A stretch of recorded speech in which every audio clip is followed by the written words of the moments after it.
Hi, this is Carla from Carla's glutenfreerecipebox.com. Today I'm in the kitchen. This is my third attempt at creating a new rich Italian Easter bread recipe. And this is a much softer dough, so it's going to be interesting to see how it's going to be to work as far as braid.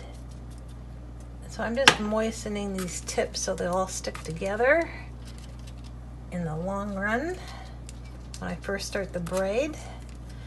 You can do a braid if you don't want to work with the dough soft and have to worry about braiding it. You can do all sorts of things. You can twist it, or you can use just two pieces.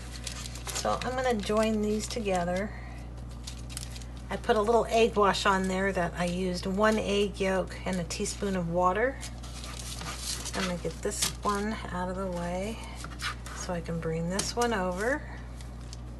And you want to make it tight at the top. You can also make the dough shorter so that you don't have to worry about braiding a lot in long strips. The longer it is, the harder it is to braid.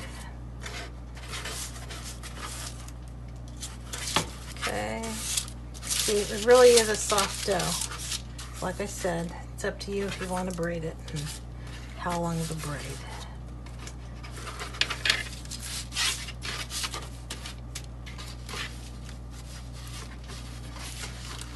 There we go.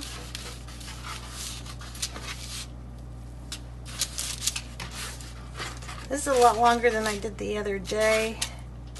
I just wanted to experiment to see how it would work out. And my goal is not to make it too thick so it cooks quickly.